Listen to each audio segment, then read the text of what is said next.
Alright, here we go. Star Wars vs. 40K, Mortal Pinnacle Part 2. Now, normally I have a kind of a rule that I follow where I do not check something out the day it's released. I don't do that just on a general principle kind of thing. Normally though, I would check something out by fan. I'd either live stream or go ahead and react to it the day after. But for whatever reason, I haven't gotten around to this yet. But I'm getting around to it now. So let's go ahead and check this out. Mortal Pinnacle Part 2. I hope this has to do with the space battle. I really do, because I've been waiting for more information on that. I want to see how that goes. Here we go. Damage It is a report. space battle. Rolla Sindurin ordered, standing at her chair, the harsh light of the fusion cannon's discharge still fading within the artificial depths of her eyes. "Still coming in, Lord Admiral," said the censor's officer, his own face lit in the green shine emitted from his many displays, blinking and wiping away sweat as the data streams depicted on them rolled past. "My lord," the same officer said less than 10 seconds later. "You have my numbers?" She snapped, but he shook his head and looked up. "They are here, my lord! They have come back!" he reported, and he did not need to verify whom he spoke of, for the Admiral knew it well. Ooh. "Show me," she demanded, and the great hololithic display before her changed its shape, revealing its cogitated projections. Uh-oh. The Republic Armada had arrived, appearing as a sudden shower of silver shards across the half-stretched length of her scattered sector fleet. The wavering, void-born carpet of knives emerged and was already moving to envelop Rolla's fleet. Slicing through space with uncanny coordination, Rolla felt her mostly cybernetic face tightening as she absorbed their evident tactics and began to use them to dissect what she could not readily see. They were flying with a unity of purpose which the Lord Admiral had not yet witnessed among the fleets of this new alien galaxy, with the only seeming exception having been the scant moments she had spent approaching this same armada before the Republic's first departure in this battle. But even then, when the trap had been sprung, she had assumed the coordination she had witnessed was the result of practice, of weeks of repetition in preparation for this day, this attack. Now, however, observing the vast number of small vessels which the Republic fielded, watching as they moved in unbroken coordination with one another, she began to doubt her own initial assessment. "I need those numbers now!" she demanded. "9 escorts confirmed completely destroyed. 18 are heavily damaged and drifting. 27 have received damage from the cannon's misfire or surrounding forces but are still operable. The rest are at optimal fighting condition," the man reported. "And my cruisers? My battleships?" she pressed. "No battleship casualties to report, my lord. But we have lost the Emperor's Nail, the Chain of Duty, and the Death of Vanity," the man said, almost whispering the names, but still speaking loudly enough to be heard. Rolla felt her fist clench around the handle of her saber, false teeth gritting together between the rejuvenated gums of her top jaw and the false ones of her bottom. "A Siluria, an enforcer, and a throne-damned dictator," she growled. "Damage reports are still coming," the man began to say, but he was silenced with a wave of Rolla's free hand. "If they can fight and fly, then it is enough. We have no time to dawdle on the lost and the useless. Whoa. Hear me and obey. Have the wounded escorts rally around the wrecks of my cruisers. They are to attach anchors, activate their warp drives, and drag the bodies of our fleet out of this system with them. We cannot allow our technology to fall into the hands of the heretics and their Xenos Republic. That's smart. If any cruiser-class vessel should be damaged to the point of stillness or helplessness, then they are to be hauled out of this fight intact or in pieces. There you Use go. the damaged escort craft to accomplish this. Contact all carrier-capable vessels as well. Instruct them to launch all of the attack craft reserves. All of them. They are to target the smaller, more maneuverable freighter craft of the Republic, but they are to ignore their own small attack craft. Force them to screen us. Buy us time. Yeah. Now, set 2 waypoints at these coordinates. The Lord Admiral instructed, sitting back down and She's tapping hatching a away plan. details to her commands within her armrest-mounted cogitation screen. Before them, upon the hololithic display, 2 green points of light flickered into existence. She's hatching a plan. The luminous markers that were the 2 new waypoints. One was placed just above and behind the arriving armada, while the second was placed far further back and below. Open channels! She boomed. All forward assault and mid-range vessels, make for the first waypoint. Is that a fist? That's awesome. Countercharge their formations and break through until you are above. All support and far-ranged vessels, use our charge as cover and retreat to the second waypoint. We will Nice. force them between us. We shall be the anvil, you shall be the hammer. We fight today in the Emperor's name. Nice. The Basilica of Salvation Wall.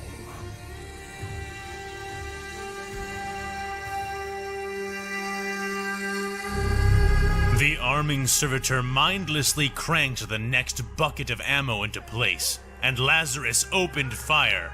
The heavy bolter emplacement he was Lazarus. manning answering the pulling of the 2 triggers he held by spinning up and spitting micro-missile death from its high perch on the wall. Below, he dragged the exploding, blazing line of munitions across the mobs of aliens and dissidents, drawing trails of red in their midst, trails which vanished as more and more of them charged forward. Many were already assaulting the walls at the base of this very fortification, and it was all Lazarus and the other guardsmen stationed at the top of the wall could do to thin the incoming reinforcements before one of them managed to create a breach in their defenses. He saw another civilian speeder, this one rigged and mounted with a heavy repeating blaster cannon, firing and flying at high speed, diagonally across the battlefield and towards their perimeter. The hovering, open-topped vehicle was packed full of rebels, all of them, save the driver, armed and firing like some kind of perverse, undulating porcupine sack, its spines firing bolts of light instead of venom. He tracked it with his sights and riddled it with bolts, Nice. watching with grim satisfaction as his blazing trails of fire punched through their bodies and vehicle, Very piercing nice. them briefly before detonating in a gloriously violent cascade. The fireball that resulted tumbled through the masses of dissidents, some running around the wreckage when it came to a stop, some fleeing from the carnage in their wake, and some running straight through the flames and climbing over the wreckage, unmindful of their own injuries. Lazarus shivered and realized he had seen this kind of thing before when putting down a gene stealer outbreak on the far moon of his own homeworld, Because they're gene Columbia. stealers, most likely. Nothing else but the madness of that blood-subverting disease could drive most sentient beings into such self-destructive bloodlust. His weapon thunked, stopped, and began reloading. As he began to wait, he felt a tap on his shoulder and found that his aide, a thin boy named Pater, had finally found another qualified gunner to take the position. Nice. Lazarus eyed the new gunner Come on, up and Saint. down, a tall, muscular woman with a bandage tied tightly around her head. "Are you fit for duty?" the now saint asked. "Sir, I am fit enough to kill heretics and Xenos, sir!" She snapped off as she held her Vastellan salute. "That's good enough for me. Get to it, Fasty," Lazarus said as he crawled out of the turret controls and surrendered them to the newcomer. The woman broke her salute and grinned madly, almost falling over herself as she climbed into the huge pair of twin-linked guns. Nice. "Any reports for me?" There's nothing like good old-fashioned crazy. Lazarus asked as he walked up to Pater, taking his waiting autogun from the boy as he came near. "Yes, Your Holiness," the boy said, beginning to I walk don't know how he's alongside gonna get Lazarus along as the with man that. continued his walk down the walls, eyeing the situation from where he could as he listened. The new title made Lazarus cringe, but he said nothing about it, allowing the aide to continue. "All 12 of the southern garrisons have gathered together outside of Silver Juncture. They said they would be beginning their march here right away. Arrival should be in 20 minutes, but that was 10 minutes ago, so 10 minutes from now is the actual time, the boy said as he kept pace. Look at this Chad right here. He's just sitting up here just looking at this rain of fire. It's not even bothering him. Just not even bothering him at all. Good. I hate waiting, but with them all gathered together, they should prove far more effective on the approach. Throne knows we need the relief. With these heretics getting trapped between our walls and their guns, well, it will be a bad day for anyone who can't get out, said Lazarus, speaking loudly enough to be heard by the troops around him, though not so loud that he made it obvious they were supposed to. It's as you say, Your Holiness, said Pater. He cringed again, cursing himself for his lack of control. That guy's an absolute Chad. Who's He's just in sitting command? in the face of all this. Lazarus asked the boy.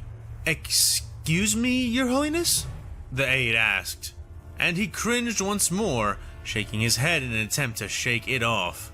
Of the southern forces, who is in command of them? The saint clarified. Oh, well, I think that it was a commissar. Her name was, the boy said as he began to pull crumpled notes from his pockets. Commissar Jane Leros, he said once he found the note. Jane Leros. Wasn't she part of Task Force? He began to say before a sudden rumble shook the wall and nearly quaked him to his feet. What was that? Lazarus yelled. Breaching the wall, sir. They're pouring into the inner passageways. Oh, here we go. Called a Cadian from nearby, a man armed with a long lass. That's not all. I'm seeing a whole mess more dissidents and Republic reinforcements encroaching upon us, yelled another marksman, a Calambian with an absurdly large and complex-seeming sniper rifle. Emperor's teeth! Okay, everyone with anything longer range than an autogun, man the wall, shoulder to shoulder. Focus fire on the toy soldiers and their war machines. We need to hold out for help to arrive. Toy soldiers. Everyone else, load up and come with me. We have to stop the invaders from clearing the wall and starting a fight up here. Get moving! Lazarus barked. Sir! Was the answer the men around him gave, officers relaying the commands down the wall as the new saint snapped around and headed straight for the shadowed recess of the downward spiraling staircase. The sound of his thumping boots was joined by that of many others as more and more men filed in behind him, their advance echoing as they marched down, further and further into the dimly lit passageway that led into the internal corridors that veined the walls. This music is awesome, by the way. He did not run, but he did rush, winding his way down, wanting badly not to get caught in a firefight in these cramped, curving stairs. He almost got what he wanted. But as Lazarus reached the bottom of the stairs and began creeping forward, reaching the empty doorway that led into the rest of the corridor, he was confronted by the bulbous alien head of a Duros rebel. Fracking fracker! Lazarus cursed, most unsaint-like, as he stumbled backwards and began firing blindly, the alien releasing a high-pitched squeal of surprise as he himself did the same thing as Lazarus, both stumbling men avoiding the inaccurate volleys of the other. Nice. However, this displayed to both the rebels behind the Duros and the Imperials behind Lazarus that the enemy had been found. Las guns and auto rifles began to bark and bleat in time with the echoing discharges of countless blasters and other exotic weapons. The narrow choke point they were now fighting over became a meat grinder for a couple of seconds, killing tens on either side before Lazarus compensated with a new order. Back up, you louts! Grenades, grenades! He yelled, demonstrating what they should do as he shoved back the men around him and drew out his own cylindrical weapon. His soldiers followed suit, pulling pins and tossing their explosives in time with their commander. That's bad. Filling the breach with a dense variety, from flashbangs and smoke bombs to frag grenades and even crack. Don't you love all the flavors? The doorway was widened into a breach, and the rebels near and beyond it were shoved back or simply killed outright by the cascade of explosions. But the rebel army had their own counter. Twin beams of light, blue and green, appearing in the hazy, silent smoke which separated the opposing forces. Lazarus's eyes going wide at the sight. Jedi! Adamant weapons! Everyone with adamant weapons, get down here! Lazarus began to yell before the smoke was split by the speeding form of their new opponent. And it was much worse than he had feared. Lazarus had never actually seen or fought a Jedi directly before, though he had been briefed on them. Come on, but Saint. he had fought gene stealers, and he knew well their aesthetic.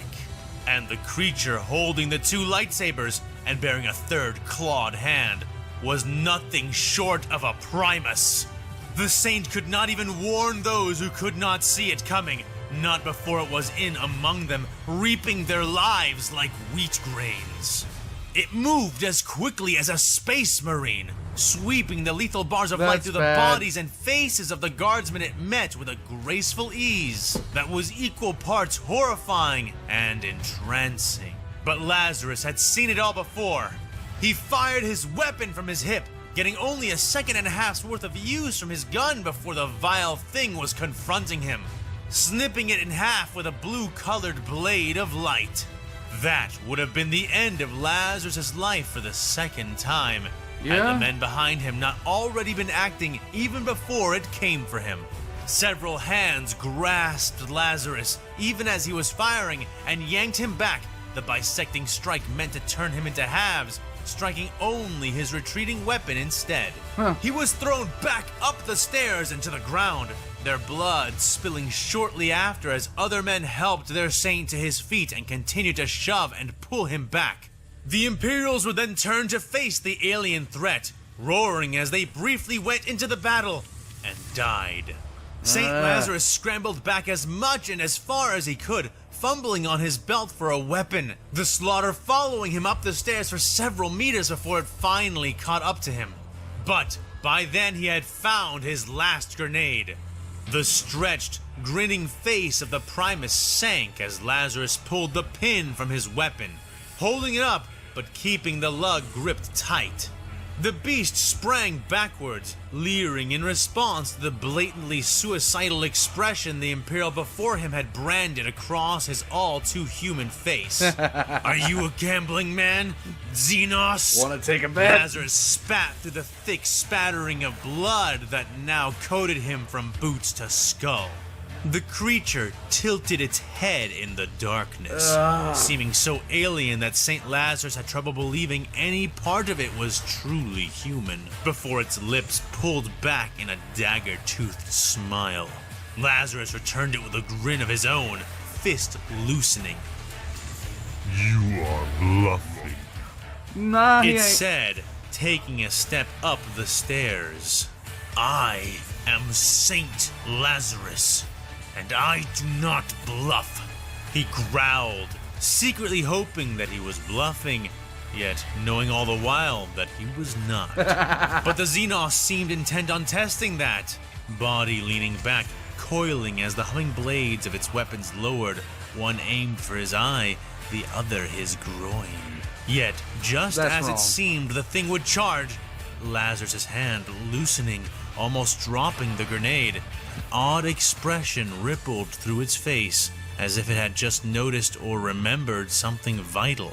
It hissed then, scowling hatefully at Lazarus, retreating back and away from him and the growing formation of guardsmen who were forming up around the bend in the stairs. Okay. Lazarus watched on tensely as the glow of its sabers retreated further and further away, until the former sergeant heard the creature turn on its heel and begin dashing in the opposite direction. He sighed and What? tossed the grenade down the stairs, letting it detonate uselessly at the dead bottom while the other Imperial soldiers came forward and hauled him up. They cheered and jostled him before continuing on, surrounding Lazarus on either side, some pausing to stand guard, while another, a medic, began to fuss over him and check him for wounds. Think we scared them off? Asked one of the soldiers who stood guard near him as the others advanced around them. Not a chance, Lazarus said with a shake of his head. That thing was going to try to carve its way entirely up the wall, I could tell, and it might have done it too. We normally call in Astartes or Basilisk strikes for things like that, Yep. the saint said before taking a proffered canteen and drinking from it deeply. He gagged and spat, pulling it away and staring at the container with a confused expression. What? Is this kvass? Lazarus asked, almost incredulous. The soldier who had offered Piece of Australian potato bear. it shrugged sheepishly and said, Berkavas. There was a pause then, before Lazarus shrugged his shoulders, tipping it back and taking a deeper drink than before. That'll do it, said the medic, and Lazarus nodded, swallowing down the drink in his mouth and sighing heavily, pushing the canteen into the chest of the guard to whom it belonged as he did. You're throne jammed right at will. All right, let's get out of this carking staircase, he said, and they began to move downward, following the other guardsmen. Sir, your holiness, said the previous guardsman, the one with the questions. Sir's fine. What is it? Asked Lazarus. If we didn't scare the damned thing off, then why did it let us go? The man asked. Lazarus could only shrug. Guess it remembered it had better places to be. Yeah. Now, focus up, soldier, because wherever that place is, we're probably going to show up there shortly. Yes, it probably is going to be that way. It is good. It is very good. Okay. So, I got both things that I wanted. I said at the beginning I wanted to update on the naval battle happening overhead. I also wanted to hear what was happening in the Basilica, because we've heard a lot of things about things that are happening outside the Basilica with the Jedi, with everything like that, especially like Ahsoka. This episode has been delivering so far. So for part 3, I want to update on our boy Caiaphas Cain. I want to see what he's doing right now. In any case, that is a bad sign. The G-Stealers are that advanced on this planet. And the thing about it is, the Star Wars universe doesn't even know they need to be concerned about this at all. And that's a very, very bad sign. And that's just not something that, like, you might want to get on that rather quickly. In any case, that's all for this. If you guys haven't already subscribed, go ahead, like and subscribe if you guys haven't. And down in the description below, all the fans' details are going to be, as well as my own, including things to the art folder, the for Redbubble for art, and down below for any other things, as well as my Patreon, everything like that. Oh my god, I have so much stuff going on now, including a sponsorship. I actually got my first sponsorship I've ever had on the channel. I still don't know how to process that. But I'll be putting the promo codes for that down below if you guys want to check that out. It's for trytreats.com. And yeah, I ate a whole bunch of fish from the Philippines the other day. It was nice. I'm going to shut up, and I'm going to head out. And I'll catch you guys next time.